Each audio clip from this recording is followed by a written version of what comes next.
Tudo bom, Zenin? Como você tá? Tudo bom, Thalita? E você, tudo tranquilo aí? Tudo certo também, Zenin.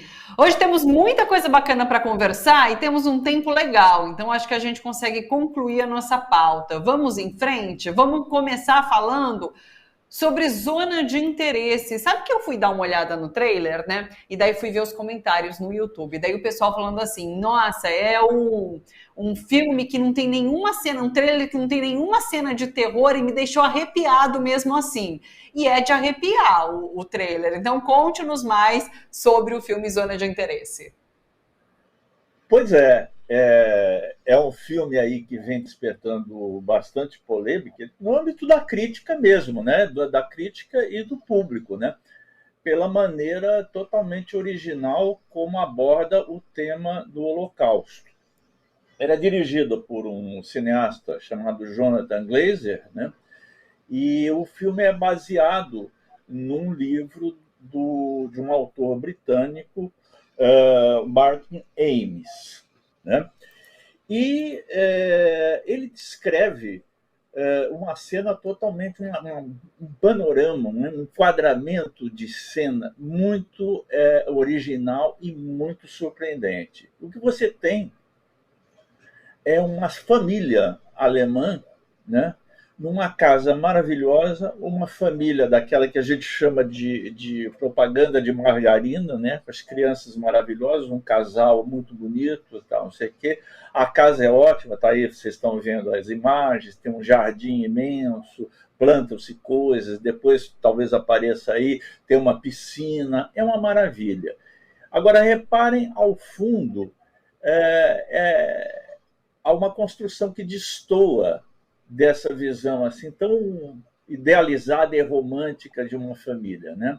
É que a casa é simplesmente vizinha ao campo de extermínio de Auschwitz, né? Durante a Segunda Guerra, talvez o mais tristemente famoso campo de concentração e de extermínio de judeus durante a Segunda Guerra.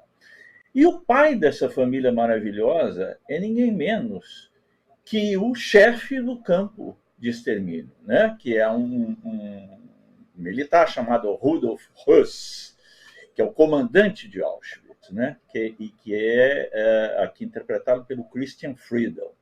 E a esposa dele é uma mulher maravilhosa e é interpretado pela atriz maravilhosa Sandra Hüller, que vocês já conhecem de ouvir falar, pelo menos porque a gente já falou muito de um filme aqui chamado Anatomia de uma Queda. E ela é a atriz principal também nesse Anatomia de uma Queda, uma atriz alemã absolutamente fantástica. Esse filme, ele incomoda por uma particularidade. Você não vê explicitamente nenhuma cena de violência, mas elas estão no ar, elas são insinuadas.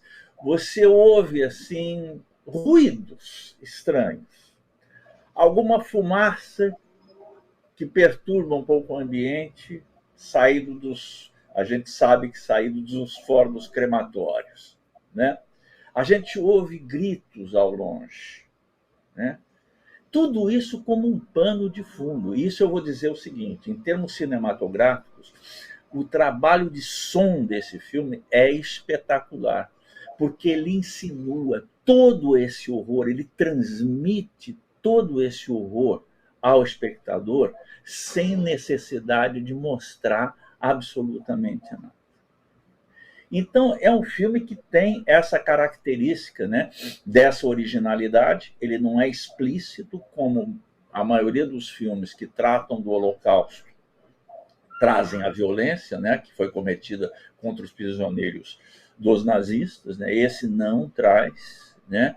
Mas ele talvez seja mais perturbador ainda pela maneira como isso tudo está insinuado, como eu disse, através de uma ou outra informação que vaza, através de um som que estranho que entra no ambiente, através de ruídos, através de insinuações, através de, por exemplo, quando passou lá atrás e mostrou aquele plano do campo de concentração, né? É uma cena absolutamente distoante. Você tem em primeiro plano a casa maravilhosa, a família maravilhosa, idealizada, e ao lado o horror que é produzido naquele mesmo local, na vizinhança.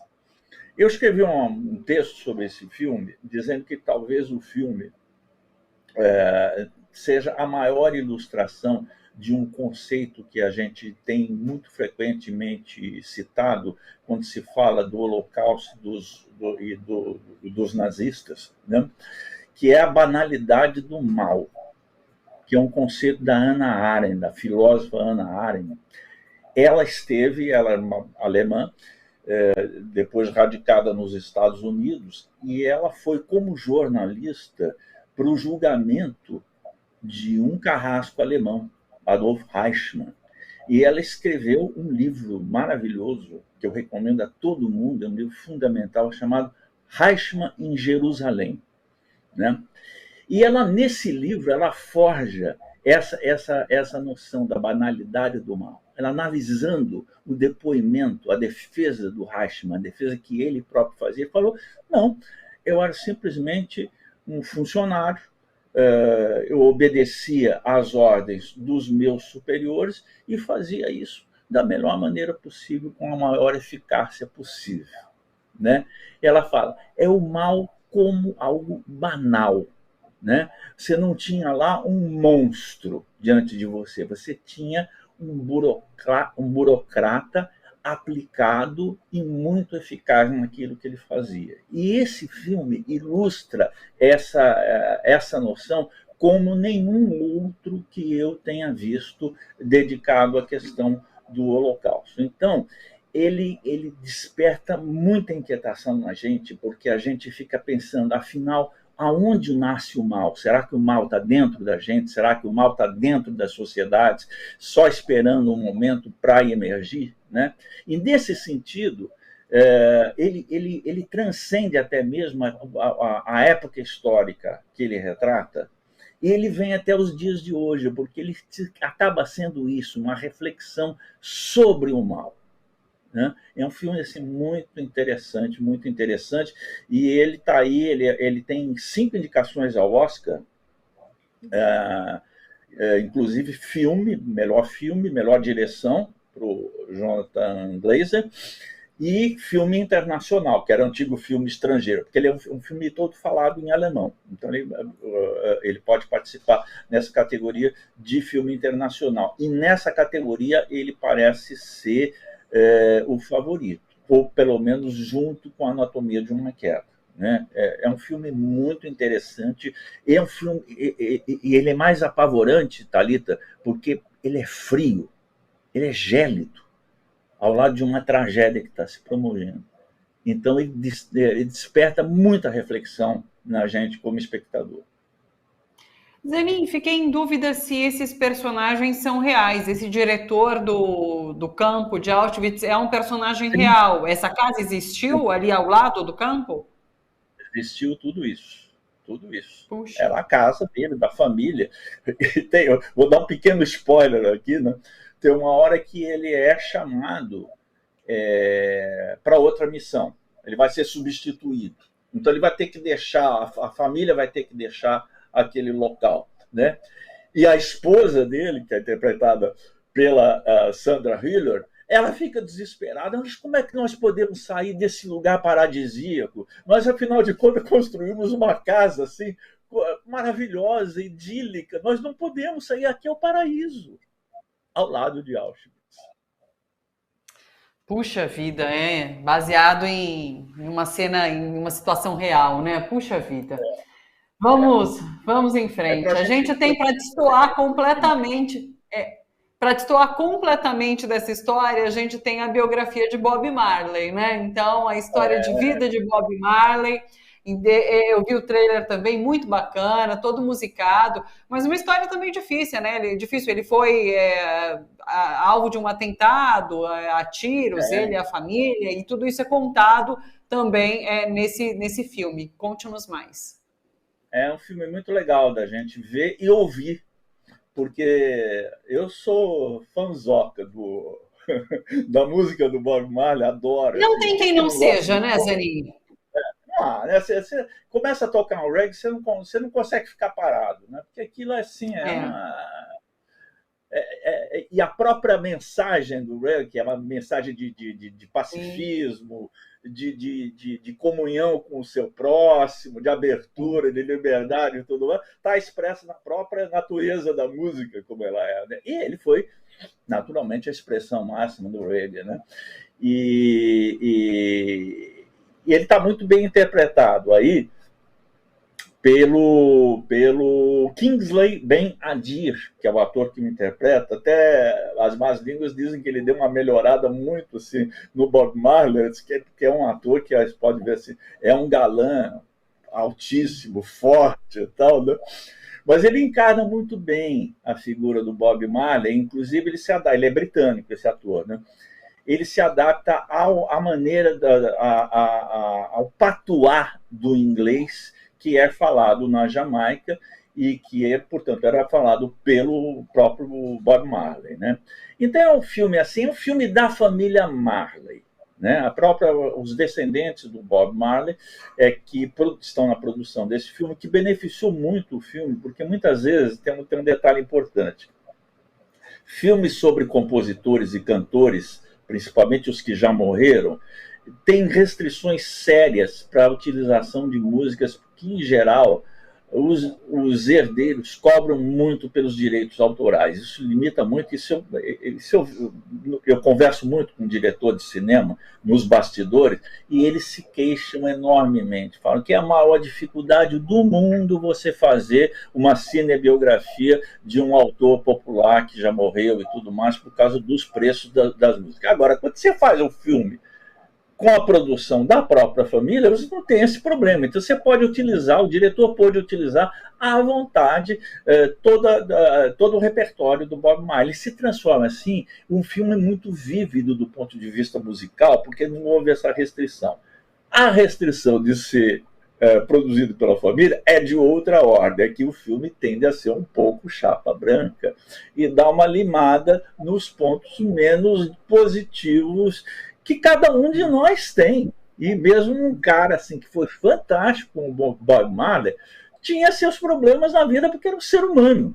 Né? O ser humano não é nem tanto ao mar, nem tanto à terra. Você tem sempre uma zona de ambiguidade, você tem tropeço, você faz alguma coisa, depois você se arrepende. Mesmo o melhor dos seres humanos tem suas zonas de sombra. Então, isso, quando é um filme que a gente chama assim, chapa branca, é devidamente limado e transforma as pessoas em santas, quando elas não são santas, são simplesmente grandes figuras humanas, como foi o Bob Marley, que teve, como você disse, essa vida maravilhosa, assim, um talentosíssimo e tudo mais, mas ele tenta ter um contexto político na época, está se desenvolvendo uma guerra civil na Jamaica entre opositores, e ele tenta servir como mediador, porque ele, afinal de contas, é um pacifista, né? E ele se expõe politicamente, ele acaba sofrendo um atentado à bala, né? Então, ele chega uma hora que ele se muda para a Inglaterra, tal, onde ele grava, talvez, o disco dele de maior sucesso, que é o Êxodo, ele grava na Inglaterra, tal. E ele morre muito cedo, né? Ele morre muito moço, morre com 36 anos de idade, vítima de um câncer, né? Então é uma vida assim, de uma pessoa assim, que é amada. O Bob Marley é um cara amado por multidões até hoje, né? Então é um filme muito agradável de se ver, com essas pequenas restrições aí que eu fiz. Maravilha. Próximo, a gente tem que ficou da semana passada, A Cor Púrpura, dessa vez um musical, né? Então a gente... vamos soltar uma palhinha. Vamos.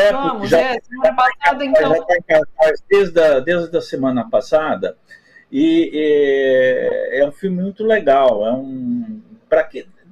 acho que as pessoas mais experientes, vamos chamá-las assim, né, como eu, elas se lembram muito do filme original A Cor Púrpura, que foi dirigido pelo Steven Spielberg. É um filme de 1985, já está lá para trás.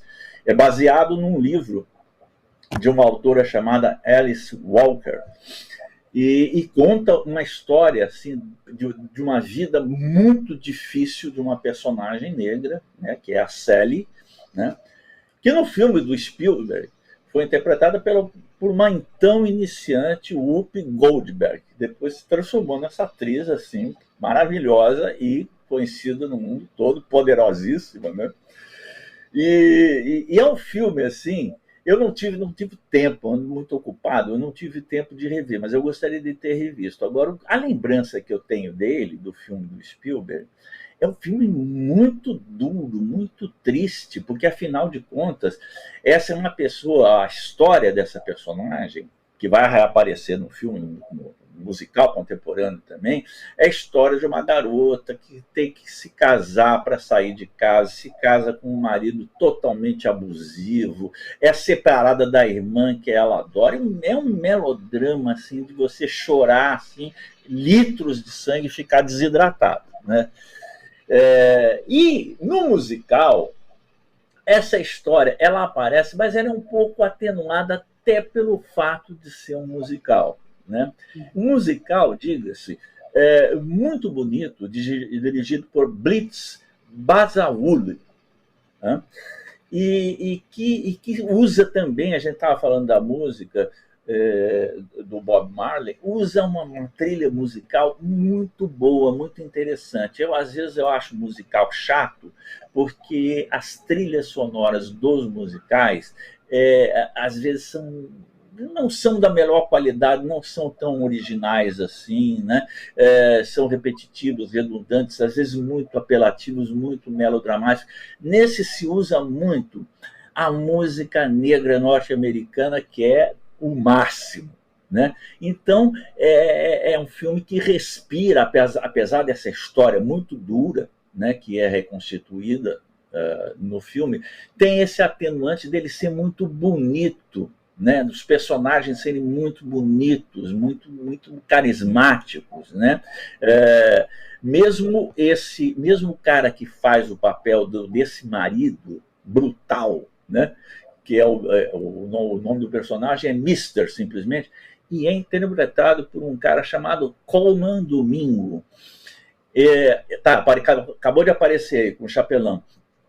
Você não consegue ficar com muita raiva dele, apesar dele fazer coisas execráveis, porque ele é um ator de muito carisma. Ele está em outro filme, que se der tempo eu vou recomendar, chamado Rustin, né?